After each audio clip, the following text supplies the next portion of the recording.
লালমনিরহাটে নির্মম হত্যার শিকার হওয়া 7 বছরের শিশু নন্দিনী রায়ের বাড়ি পরিদর্শন করেছেন দুর্যোগ ব্যবস্থাপনা ও ত্রাণ মন্ত্রী আসাদুল হাবিব দুলু। এ সময় পরিবারকে সমবেদনা জানিয়ে দ্রুত ন্যায় বিচারের আশ্বাস দেন তিনি। এদিকে পরিবারের ছোট মেয়েকে হারিয়ে এখন পাগল প্রায় তার মা বাবা। হত্যার দ্রুত বিচারের দাবি তাদের। 7 বছরের নন্দিনীকে হারিয়ে পাগল প্রায় বাবা মা। শোকাহত অভিভাবকদের আহাজারিতে ভারী ফলিমারি গ্রামের বাতাস। সন্তানহারা বাবা মাকে সান্ত্বনা দিতে আদিতমারিতে যান দুর্যোগ ব্যবস্থাপনা ও ত্রাণমন্ত্রী আসাদুল হাবিব দুলু। সমবেদনা জানিয়ে তিনি ন্যায় বিচারের আশ্বাস দিলেন।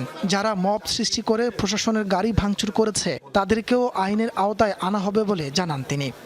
আরও কিছু পরীক্ষা নিরীক্ষা বাকি রয়েছে, এটি যখন এসে যাবে দ্রুত সময়ের মধ্যে চার্জশিট দিয়ে এই বিচার কার্য সম্পন্ন করা হবে। প্রশাসনকে আক্রমণ করা এবং তাদের গাড়ি ভাঙচুর করা এটি আরেকটি অপরাধ সংগঠিত করেছে, তারা আইন হাতে নেওয়ার চেষ্টা করেছে। সেটিও আমাদের কাছে মনে হচ্ছে যে কোনো ধরনের এখানে উস্কানি আছে কিনা, তারা জড়িত আছে কিনা এটি পুলিশ তদন্ত করে দেখছে। নন্দিনীর মর্মান্তিক মৃত্যু মেনে নিতে পারছেন না প্রতিবেশী ও স্থানীয়রা। এইরকম নৃশংস হত্যা মানুষ করতে পারে না। এই যে ঘটনা করছে তাতে পরিণতম সাজা পাওয়া উচিত। ও যে কাজ করছে এই এলাকাটা ওই ওর বাবা, ওর মা, ওই ছেলে এলাকাটাই ধ্বংস করছে। যারা এই অপ্রীতিকর ঘটনা ঘটেছে, এই পৈশাচিকতার পরিচয় দিয়েছে, তাদের সর্বোচ্চ শাস্তি দেশের প্রচলিত আইনে মৃত্যুদণ্ড হওয়া উচিত। মঙ্গলবার নন্দিনীর মরদেহ উদ্ধার হয় গ্রামের একটি ভুট্টা ক্ষেতের মাটি খুঁড়ে।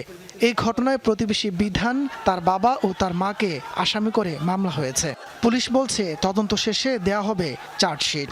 মামলাটি অতি দ্রুত নিষ্পত্তি করার জন্য আমরা যাবতীয় পদক্ষেপ গ্রহণ করেছি। আমরা একটি মামলা মনিটরিং সেলও গঠন করেছি এবং আমরা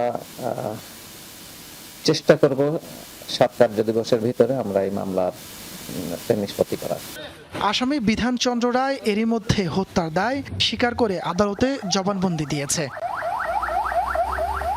তাপস সরকার, যমুনা নিউজ।